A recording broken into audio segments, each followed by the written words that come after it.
Assalamualaikum warahmatullahi wabarakatuh.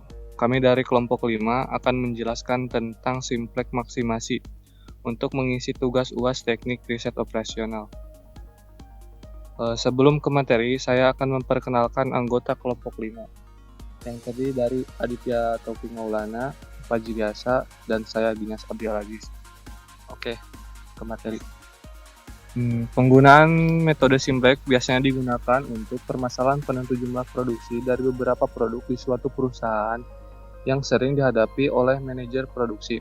Penentu jumlah produksi untuk maksimalkan keuntungan perusahaan dengan melihat keterbatasan sumber daya perusahaan tersebut dapat diselesaikan dengan menggunakan metode program linear.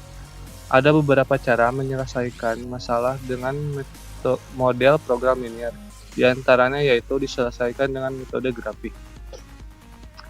Secara umum, metode grafik dapat memberi masukan berharga untuk program linear dan pemecahannya, tetapi metode ini hanya berlaku untuk dua variabel saja. Untuk mengatasi kesulitan ini, maka pada tahun 1947 diperkenalkan suatu metode yang dapat digunakan untuk memecahkan masalah-masalah pemrograman linear oleh George B. Dantzig yang dinamakan metode Simplex.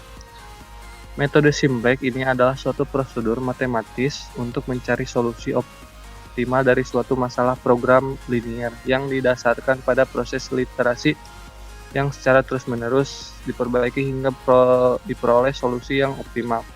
Sebelum diselesaikan dengan menggunakan metode Simplex, terlebih dahulu masalah program linear harus diubah ke dalam bentuk formulasi metode program linear yang pada umumnya berbentuk maksimasi.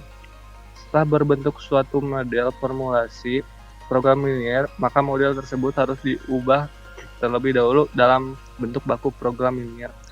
Setelah model berada dalam bentuk baku, maka dapat diterapkan prosedur penyelesaian dengan metode Simplex. Oke, selanjutnya materi akan dibacakan oleh Fajri Gasa.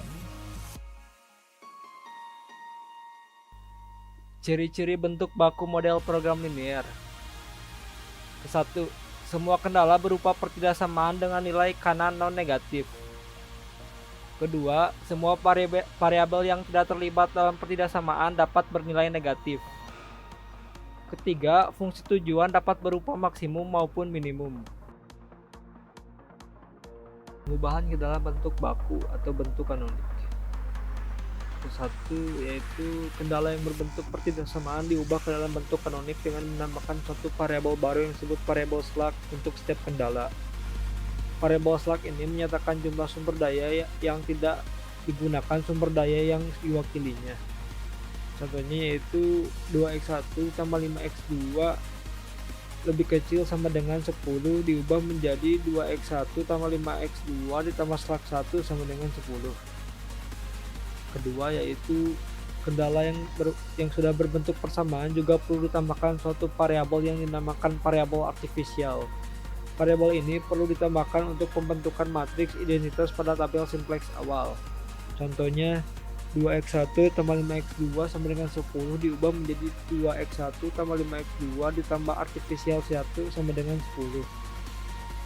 Ketiga yaitu kendala yang berbentuk pertidaksamaan diubah ke dalam bentuk kanonik dengan menambahkan suatu variabel baru yang disebut variabel surplus atau negatif dari variabel slack dan variabel artifisial untuk setiap kendala. Karena variabel surplus mempunyai koefisien negatif 1, maka perlu ditambahkan variabel artifisial untuk membentuk suatu matriks identitas pada tabel Simplex awal. Contoh yaitu 2x1 tambah 5x2 lebih besar sama dengan 10 diubah menjadi 2x1 tambah 5x2 dikurang slack 1 tambah artifisial 1 sama dengan 10.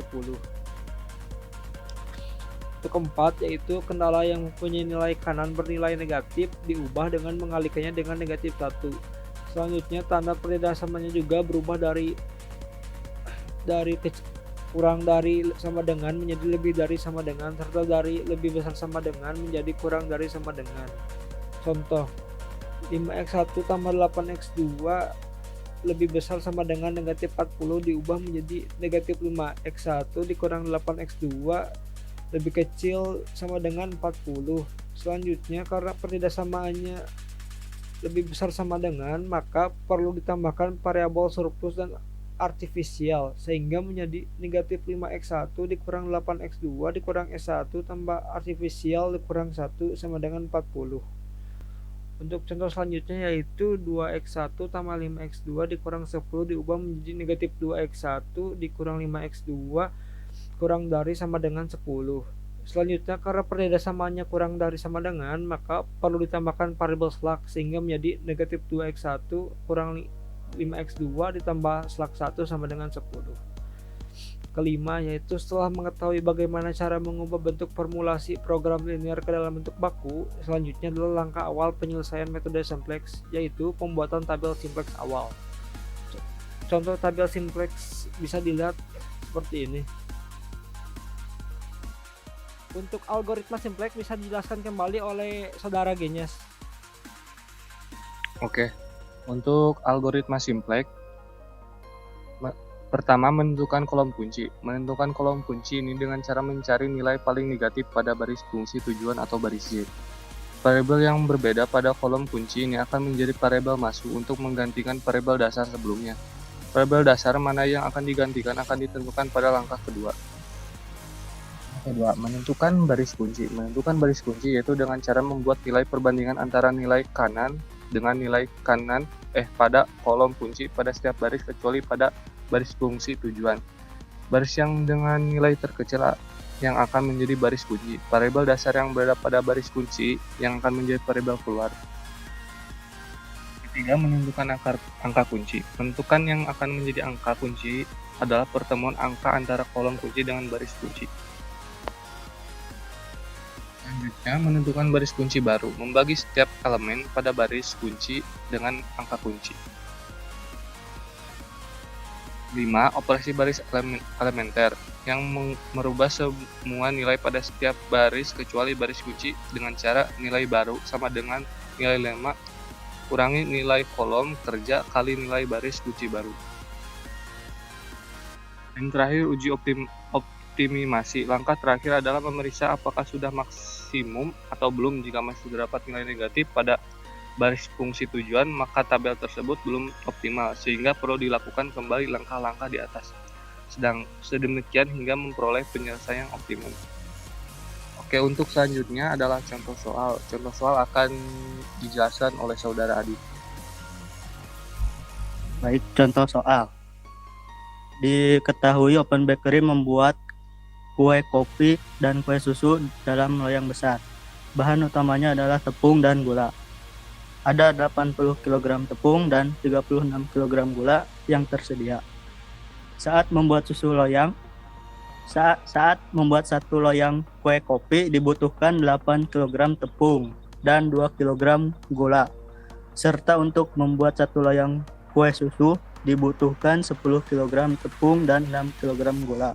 Satu loyang kue kopi memiliki untung 40.000, sedangkan satu loyang kue susu memiliki untung 100.000. Tentukan jumlah loyang kue kopi dan kue susu yang harus diproduksi Open Bakery setiap hari sehingga keuntungan akan maksimal. Merumuskan model program linear untuk masalah ini dengan menyelesaikannya dengan menggunakan metode simplex. Yang pertama, kita masukkan dulu nilai-nilai yang ada di contoh soal ke dalam tabel simplex. Setelah itu kita cari kolom kunci dengan nilai CJ dikurangi ZJ yang paling besar. Sebelum itu kita hitung terlebih dahulu nilai ZJ dengan cara masukkan rumus CB-S1 dikali X1-S1 ditambah CB-S2 dikali X2-S2. Setelah itu kita kunci kolom CB dan kemudian drag ke kanan.